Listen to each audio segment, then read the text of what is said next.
The day I burned my own castle, my lord slid a chest of gold across the table and said, "You can keep the castle, or you can be free, but you cannot have both." In that moment, I realized something terrifying. The richest I had ever looked was the poorest I had ever been. The title, the lands, the feasts, none of it was a reward. It was a test. 4 knights before me had taken that same gift and lost everything. Their money, their honor, even their families. All because they couldn't walk away from a life that looked successful. And here was my choice. Cling to the grand castle that owned me, or let it all burn and finally, truly, be free. You and I are not so different. Your castle just looks more like a house, a car, a lifestyle. So before you decide I'm insane for throwing mine into the fire, let me tell you how a dream became a prison, and why it might already be happening to you. My name is Sir Kaelan of Blackwood, and this is the story of how a reward almost ruined me, how a castle became my prison, and why, if you're not careful, your dream house, your fancy car, your upgrade of a life might be doing the exact same thing to you. So sit with me by the fire for a while, because if you listen closely, you may hear your own story hidden inside mine. I did not begin as Sir anything. I began as a squire, mud on my boots, calluses on my hands, and a head full of dreams too big for the purse that fed me. We all had our fantasies, us boys in the barracks. Some dreamed of shining armor, others of banners bearing their name. Me? I dreamed of a place of my own.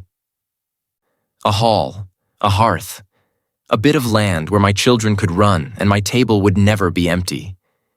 In your world, maybe you call it finally owning a house, or moving into the better neighborhood. Same hunger, different language. The day everything changed, the sky was the color of old iron. We rode through a forest that smelled of wet leaves and war. My lord, Lord Valerius, led the column. I rode behind him, my armor still borrowed, my sword still feeling like it belonged to someone else. The ambush came like lightning, arrows from the trees, shouts, horses screaming. In the chaos, I saw one arrow that was different. Black-feathered, its head smeared with something oily and green. It was flying straight for Valerius's throat. I did not think. I moved. I threw myself between arrow and lord, shield up. The impact felt like a hammer blow. The poison bit through the leather and into my shoulder. I remember fire under my skin, the ground rushing up, and Valerius's voice shouting my name as everything went dark. I awoke days later to the smell of herbs and burning tallow. Pain stitched my body together in crooked lines, but I was alive. I had done my duty. That was enough. Or so I thought. I had no idea that the arrow I caught was nothing compared to the one waiting for me on parchment. The great hall that night blazed with torches. Banners hung like captured sunsets from the rafters. Nobles feasted. Laughter clattered like tankards. I stood at the back in my best, still worn, still plain, heart hammering, shoulder aching. Lord Valerius rose, goblet in hand. "Tonight," he said, "we honor a man who thought nothing of himself when death reached for me." He called my name. The hall turned. Faces I had only ever seen from a distance now stared straight into me. "Kaelan," Valerius said, voice echoing, "for your courage and loyalty beyond that of any man I have known, I hereby knight you. Arise, Sir Kaelan." The word hit me harder than the arrow. "Sir." Me. He drew his sword, touched it to my shoulders, and the hall erupted in cheers. My legs shook as I rose. Years of bruises and hunger and sleepless nights suddenly felt worth it. And then he said the words that would change everything. "As your seat," Valerius declared. I grant you the esteemed and historic Blackwood Estate." The crowd roared again. I barely heard them. Blackwood. I had heard that name since I was a boy. It was legend. An old castle, ancient lands, a title with dust and glory on it. In that moment, I saw only the dream. I saw high stone walls catching the sunrise. I saw a great hall with my banner over the hearth. I saw a life with no more sleeping in armor on cold floors. No more one day. It had arrived. What I did not see was the ledger, the cracks in the walls, the long line of men before me who had walked into Blackwood smiling and crawled out crushed. We never see the fine print on our dreams, do we? The first time I saw Blackwood, it was sunrise. The castle rose from the mist like a ghost that refused to die. Its towers still stood proud, but close up, the stone was tired, cracked. Ivy clawed its way up the walls. Roof tiles were missing like teeth. The gate creaked when we entered, not in majesty, but in complaint. And yet, my heart swelled. "This is ours," I whispered to Alara, my wife, riding beside me. Her eyes were wide, full of hope and fear all tangled together. "It's huge," she murmured. "Huge. You might say the same standing in the empty living room of a house you can't really afford. Echoing walls, fresh paint. The silent question. How will we fill this? How will we keep this?" Blackwood was beautiful in the way an old warhorse is beautiful. Scars everywhere, but still standing. Inside, it was worse. The great hall was drafty. Tapestries hung thin as excuses. The kitchen smelled of damp and resignation. Rats had claimed parts of the cellar and were negotiating for the rest. But the villagers lined up to greet us. The old steward bowed, his hair white as dust. "Welcome, my lord," he said. "Blackwood is honored to have a knight once more." Honored, yes. Prepared to eat me alive, also yes. Because here is the part we never think about when we picture making it. A bigger life doesn't just give you more, it demands more. The siege began quietly. First, the roof leaked during the first storm. "My lord," the steward said, "the east wing needs repair. The rafters are rotting. If we ignore it, the damage will spread." Cost, 120 gold crowns, then the stables. "The horses are developing a cough," the stable master said. "The roof lets in the snow. We need new thatch." Cost, 40 gold, then the well, the blacksmith, the old bridge the villagers used to bring grain to the mill. Cost, cost, cost. I soon learned that every stone in that castle had an appetite. One evening, I sat in my new study, a grand word for a room that smelled of mildew, surrounded by scrolls and ledgers. Ink stained my fingers. Candle wax drooped like my hope. Alara stepped in, wrapped in a shawl against the chill. "Kaelan?" she said softly. I did not answer. I stared at the numbers that refused to bend. "Kaelan." She came closer, placed a gentle hand on my shoulder. "The mason won't finish the gatehouse without another 50 crowns. And the tailor, he's asking for payment for your ceremonial robes, the ones for the harvest feast." I slammed my fist on the table. The inkwell jumped. So did she. "I know," I snapped. "Don't you think I know? The rents from the villages barely cover the grain and the taxes. I had more coin in my pouch as a squire than I do as a knight with a castle."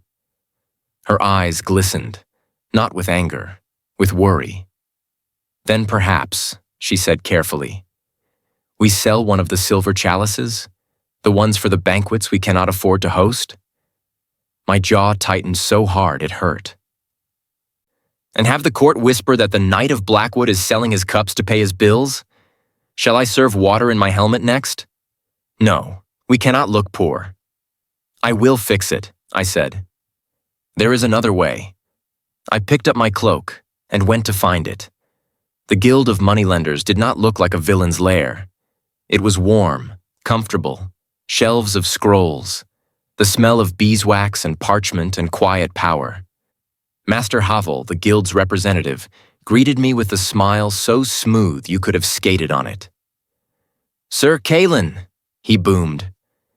"An honor to finally meet the new Lord of Blackwood. How may the guild assist you?" There was no need to explain. Men like him can smell desperation the way wolves smell blood. "I need coin," I said, "for repairs, for staff, for appearances." "Ah," he nodded, as if I had said something profoundly noble. "Of course, a seat like Blackwood must be maintained. We cannot have the king's court visiting a ruin, can we?" He drew out a scroll.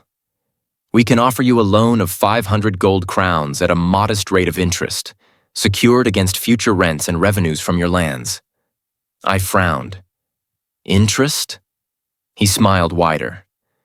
"You borrow 500 now," he said patiently, "and over the years you return 600. The extra 100 is our fee for assuming the risk. In your world, you may call it APR, credit card interest, mortgage rate. Different words, same teeth." His quill hovered. "Shall I draft the agreement?" I hesitated. 500 crowns. In my mind, I saw the leaks fixed, the stables warm, the villagers reassured, the court impressed.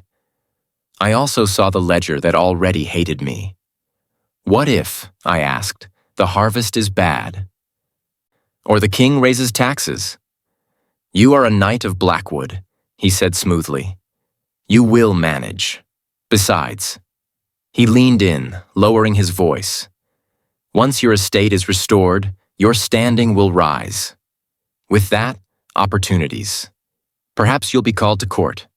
More income, more doors open." That was the hook. I took the quill. I signed.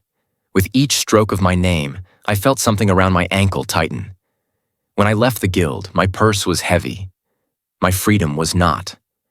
For a while, it worked. The repairs were made. The east wing stopped leaking. The stables smelled of hay, not sickness. We held a proper feast in the great hall. Nobles came. They laughed. They drank. They praised Blackwood's return to glory.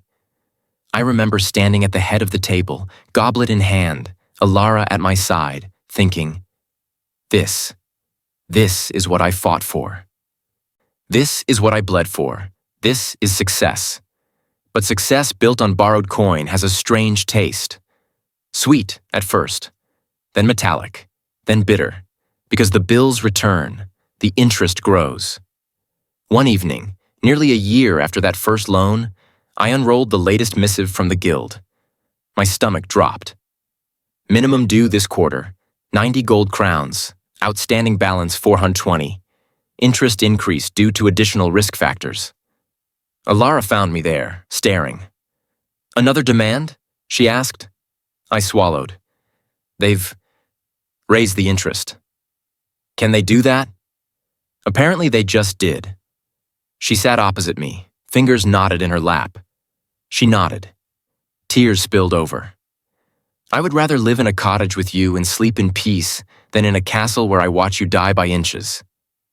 "I cannot walk away," I whispered. "What will people say? That I was given a legacy and squandered it?" She leaned forward, eyes blazing now. "And what will they say when the guild takes it from you instead? When the bailiffs come and the villagers watch your banner torn down?" Her words cut deeper than any sword.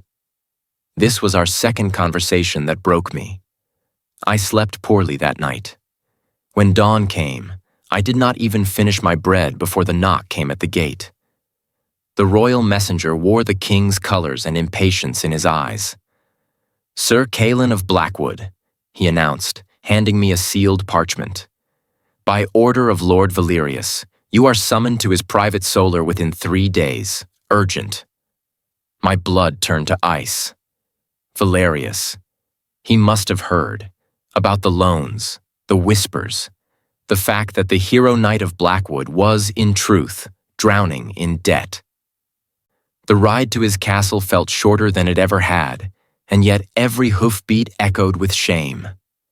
I entered his private solar like a man going to the gallows. The room was warm, sun spilling through stained glass. There were no other nobles, no crowd. Just Valerius, sitting in a simple chair, a bottle of wine open on the table between us, a chest on the table. "Kaelan," he said, rising. "Sit." I sat. He poured 2 cups, passed one to me, and studied my face. "You look tired," he said quietly. "How fares Blackwood?" I forced a smile that fooled neither of us. "It is a constant challenge, my lord, but we manage." He took a slow sip. "Do you?" he asked. "I hear whispers." I set the goblet down with shaking hands. "My lord, I have failed you." The words tasted like ashes. I braced for his anger. For the shouted word, "ungrateful." For his finger pointing toward the door. For the sound of a title being stripped. Instead, he did something far worse. He smiled. Not the satisfied smile I knew from feasts. A sad, almost relieved smile. "Kaelan," he said softly, "I did not give you an image." I frowned. "I gave you a test." I stared at him. "A test, my lord?" "Do you know how many knights have held the title of Blackwood in my lifetime?" he asked. I shook my head. "4," he said. "You are the 5th." They were tired.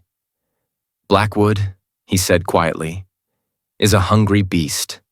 I know this because I once tried to feed it myself. When I was your age, my father gave it to me. I nearly broke my back on those stones before I learned the truth. This," he said, "was my father's solution. We will find a knight who can win battles," he said. "And then we will see if he can win the war that truly matters, the war against his own pride." A cold realization slid into me. You gave me Blackwood, knowing it would test you," Valerius said gently. "Yes.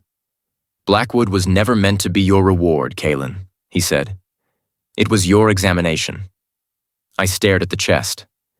"Your true inheritance," Valerius said, "is here." I lifted the lid.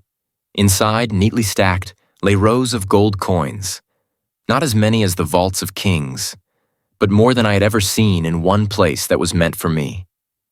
"Enough," Valerius said, "for you to buy a modest, sturdy manor. Enough to live well, to be free. On one condition." My throat tightened. "What condition?" I asked. "That you let go of Blackwood," he said. "Completely. You release the title. You release the land. You release the illusion that size equals success. You walk away now, not when the guild drags you out. You choose your limit before it chooses you." Silence. I looked at the chest. I looked at Valerius. "My lord," I whispered, "what will people say?" He laughed then, a short, sharp laugh. "They will say what they always say," he replied. "Too much or too little, too bold or too timid. The crowd is never satisfied. The question is not what they will say, Kaelan." He leaned forward. "The question is, what will you live?" He picked up my goblet and pressed it back into my hand. "So," he said, "what say you, Sir Kaelan? Will you keep your castle or claim your freedom?" I will not pretend the choice was easy. I thought of Alara's words. I married a man, not a manor. And for the first time, I understood. Blackwood was not my identity. It was my costume, and it was time to take it off. I set the goblet down. "I choose," I said, voice steady, "to be free." Valerius's smile this time was different, proud, and something like relief. "Then, Sir Kaelan," he said, "welcome to your true knighthood, A man who can command his purse, his pride, and his limits is far more valuable to me than a man who commands 1,000 stone walls. He lifted his own cup. To the smaller castle, he said. We drank. I returned to Blackwood one last time, not as its lord, as its farewell guest. Alara met me in the courtyard, eyes searching my face. She looked at the chest, then at me. Well? She asked. I took her hands. We are leaving, I said simply. We will not be of Blackwood anymore. Her breath caught. Are we ruined? She whispered. I shook my head. We are free. I told her everything, the test, the other nights, the chest, the condition. As I spoke, tears slid down her cheeks, not of sorrow, of release. Let's go home, I said. Where is home? She asked. I smiled. Wherever we can sleep without chains. Our new home stood on a sunny hill. A stone manor, modest but solid. 2 floors, a single tower mostly for show and children's games. Fields we could actually manage. A roof that, while not grand, did not leak. The first morning I woke there, the silence was different. Not the heavy quiet of dread. The soft quiet of peace. Children's laughter soon filled the yard. Ilara's humming drifted from the kitchen. I walked the boundary of our land and realized I knew every inch of it. It was not impressive. It was livable. You do not live in a castle. Your Blackwood looks different. Maybe it has 4 wheels and a logo. Maybe it has a white picket fence and a mortgage that eats half your income. Maybe it's a lifestyle. Constant travel, constant upgrades, subscriptions and gadgets and clothes worn twice for strangers on a glowing screen. But the feeling is exactly the same. My name is Sir Kaelan. I have slept in barracks, in castles, and in modest homes. I have worn armor paid for with sweat, and robes paid for with borrowed coin. I have been the hero of a battlefield and the prisoner of my own pride. Now tell me, friend, what invisible chains are you ready to break? And what kind of life might be waiting for you? On that sunny hill just beyond them? If you like my stories and more, please like and subscribe to my channel.